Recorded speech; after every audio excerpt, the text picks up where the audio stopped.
Well, hey there, Heather. Hello, how are you this morning? Great. Can I have a word with you? Yes, you may. Awesome. Well, welcome back, everybody. We're excited for another episode of Can I Have a Word with You? Bruce Pulver here, author Above the Chatter, Our Words Matter, and I just love our conversations, Heather. We're just kind of kicking around a word each day, spending 10 or 15 minutes and trying to bring some experience, bring some nuggets, and just share some of our life journey around the power of our words. Mm-hmm. Absolutely. So today, give us our word, Bruce. You can be our Today, word, the today word dude. we're going to talk about the word massive today. Mm-hmm. So when you think of massive, Heather, what kind of things come to your mind about that word massive? Oh man. Well, I think we'll talk about both ends of the spectrum today, but massive. I think of things like massive heart attack or the market took a massive hit. Those are more on the negative end of the spectrum. But then I also think of somebody who is going on a healthcare, health and wellness journey, having massive results at the end of that. Um, I I read a book a few years ago called The Slight Edge, and that's kind of the whole principle of it. That every day you're doing things, you're making tiny, seemingly insignificant choices that nobody knows about, but in time, everyone will know that you made those choices. You might not today, not everyone will know that you ate French fries for lunch. But if you eat them every day in a year, people are going to know you've been eating French fries because your body's going to look like you've been eating French fries. And so those little things that no one knows about eventually rise to the surface to create results in good or bad that most people are going to know about.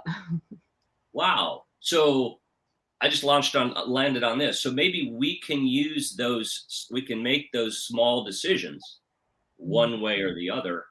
And over time, whatever those decisions were is going to have a massive impact. Mm-hmm.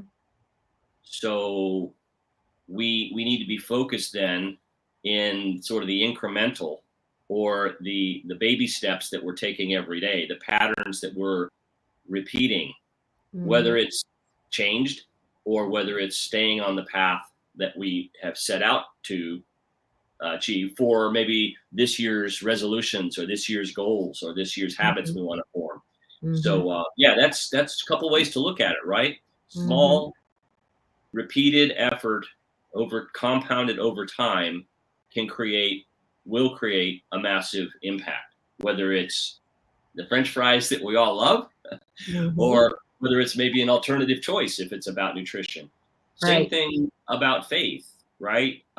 We talk a lot about our journey and how important it is for us to be in the living word in the Bible routinely, consistently, not reading cover to cover in 1 month's time, sometime landing on one verse and just saying, let's focus on this for this week or for this day.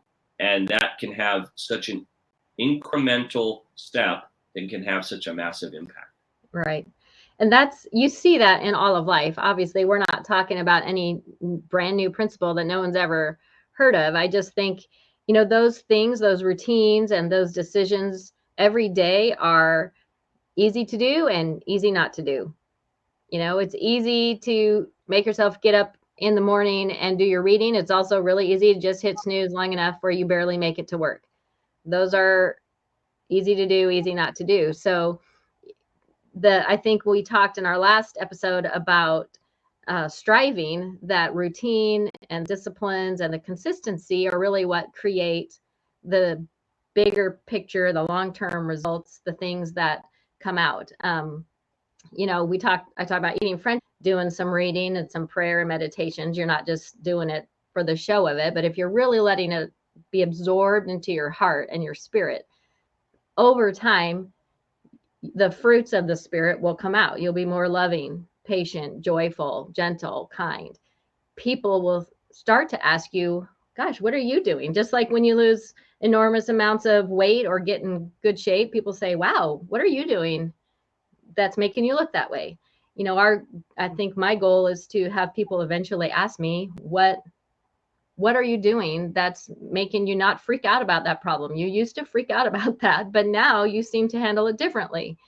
And that shows that it's because I've made a lot of little decisions and maybe got involved in a Bible study or a support group.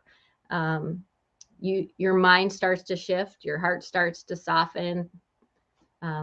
So it's a lot of little things that add up. Yeah. Wow. So let's look at that another way, though, too. I had a friend recently who, after 27 years of marriage, his wife suddenly passed away. And that Mm. was a massive change, right? A setback, a loss, devastating. And I had the opportunity to take a dinner over to him. Mm. He invited me in, and we had never really had a real deep conversation. We were friends. Our kids were in schools together, but we took a meal over, and he said, "You're not going anywhere. Come on in." So I went in, and this gentleman was explained to me all the things that had kind of happened, since January 5th when his wife had passed away. So 2.5 months or so. And he said, I took this trip and all the flights got messed up. And he said, what that allowed me to do was spend more time with my son in the town I was visiting. He goes, in the past, that would have been a nightmare. I'd have been freaking out about the logistics, and I'm not going to get back on time, and I'm going to miss that meeting tomorrow. Mm. And so what that illustrated for me, kind of what we're talking about, that was just one example, was a massive change in his life, which was obviously very, Mm. very sad, very losing, if you will, from the love of his life, made a massive impact on how he's taking each day differently now. And did something lead up to that? Was it incrementals? It was a heart situation. We talk about that. The little steps can lead to something massive, but that massive change in his life Yeah. actually changed his perspective on relative value and relative importance of things. Wow. So it's another perspective. Yeah, I love that perspective actually. Um, Especially having had leukemia, where I have had that massive, abrupt, life-changing event. And you're right. There are things, there probably were things that led up to that I wasn't aware of. But what I do know is when in anybody's life that there's a death or a car accident or a loss of a job, some massive change that is abrupt, we still have lots of little choices to make about how we're going to do life after that. So I write about that so often, about using everything God allows to come into our life, to turn it into something that can be used to encourage or help other people go through the same things that we've been through, to see things through a new lens, because now we are holding life a little more fragilely than we did before. Not sure fragilely is a word, but you know what I mean.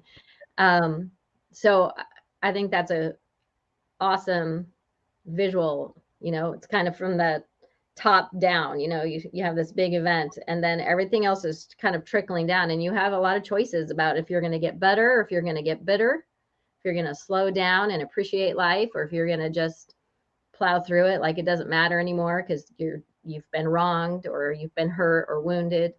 Yeah. And then those things again will lead to something else massive down the road, depending on what you do with your reaction to that massive event.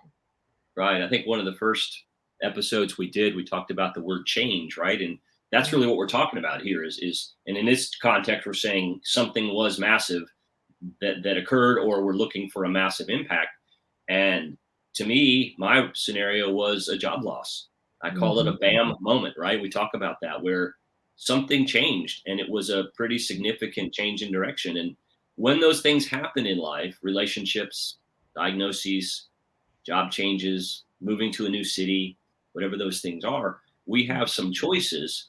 And we may consider them a massive impact on my life, but it could be such an amazing new direction as well. So I think what we're getting to here, which I'd love for everyone to try to think about, is that when those occur or when they're building up, that we have some choices and decisions that we can make about how that change, how that impact, no matter how big or small, we're going to take ownership of that. How are we going to, when I say not of the change, but of ownership of our response and how we move forward, we own that choice.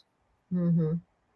Absolutely. And, they talk a lot today. I've heard there's so many books and speakers and people talking about how our brains can be rewired, these grooves that we've created in our brains about the way we think, and those neural pathways can be redirected. And that's how they're redirected. It's not a big, huge thing that we do that can help that happen. They're patterns.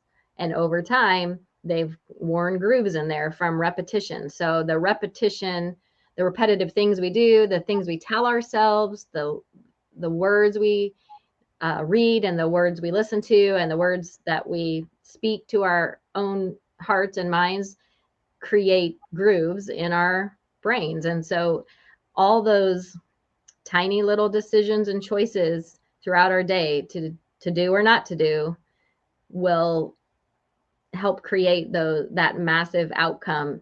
You can completely rewire your brain. They talk about that with addiction kind of being the main thing they've explored, but so many other mindsets that people get into.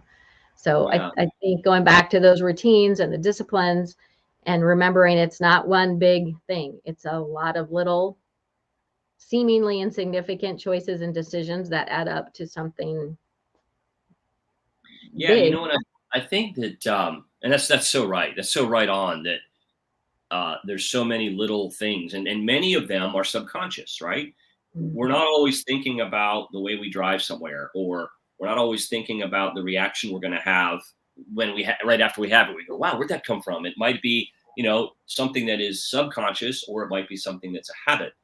And I think we also can have some choices in how we develop the habits we develop in how we interact, so that the emotional knee jerk or quick response can be the one that we want it to be. It can be a thank you. It can be a no after you. It can be a here, let me get that for you. Or the other habit is, I'm going 100 miles an hour.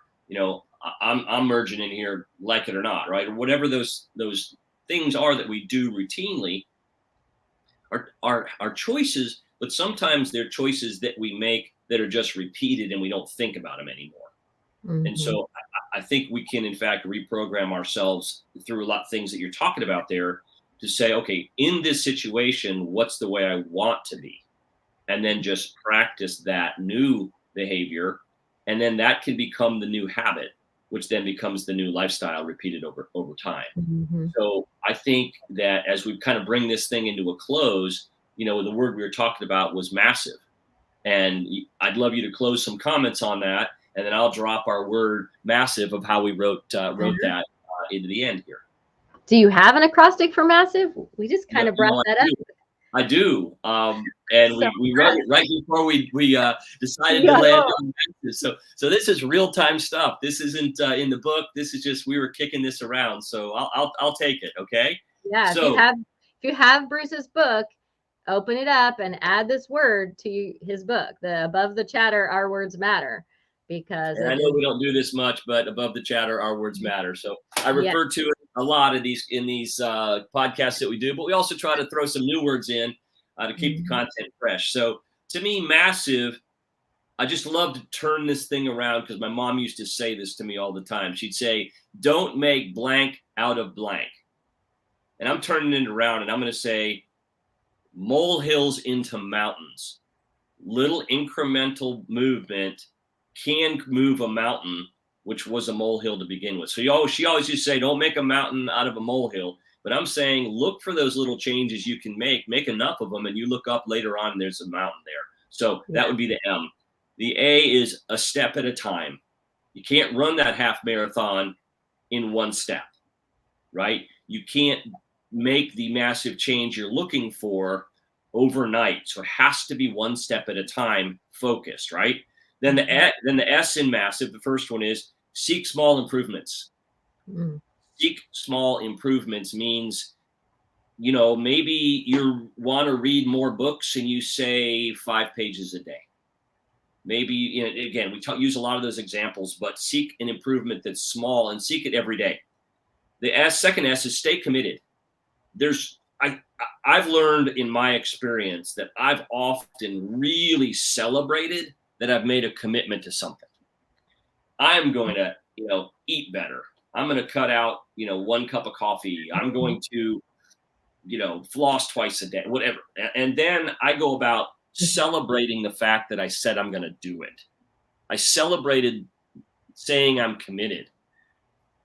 That, you know, oftentimes for me has caused me to fall short, because am I committing to the commitment and then celebrating the result later or incrementally? Or am I just high-fiving myself that, you know, maybe I say, you know, on the weekend, I'm going to have, you know, maybe 1 beer.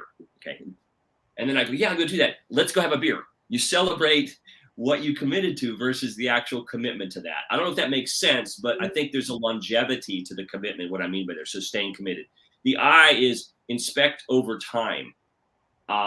You know, like you said earlier, if you decide you're going to do something and do it every day, you know, you notice it first, your family notices it second, and then your third circle around notices it third. Not that you're doing anything for notoriety, but you inspect things that you're doing over time, you will see little improvements and give it time to do that. The V is, to me, the victory's in the journey, right? Back to the little wins, you know, and to me, the word journey, one of my favorite words, because the first 2 letters and the last letter spell the word joy. Find joy in the journey. And the letters in the middle mean you are, and naturally, E, enough. So find joy in the journey, you're naturally enough. And then the E is it empowers the impactful. So when you're doing things small and you do them over time, but you want to have a big impact, a massive impact, it empowers you over time as you go through that process. So that's my word for massive. Yeah. Awesome. Nope. I don't think there's much more to say. You know, I think that it's a good reminder for me to go through my day and just pay attention to the little things and celebrate the little ways, because I tend to be a person who wants to see the end result, and only then can I reward myself for the efforts. But like you said, life is a journey. We don't know what the end looks like, if there is one, that it's daily, how we live each minute of every day. So that's a really great reminder for us, I think. Well, thanks for inspiring me on the word massive. It came pretty quickly as we did this podcast. So I'd like to encourage folks to like and subscribe on their favorite podcast platform. Share this out. Please drive some comments. We love 5-star reviews. We want your feedback. We're just having a conversation here, and we want you guys to be involved in it and be part of the community. So thanks for taking your time to have a word with us. We'll see you next time. See you, Heather. Bye, Bruce.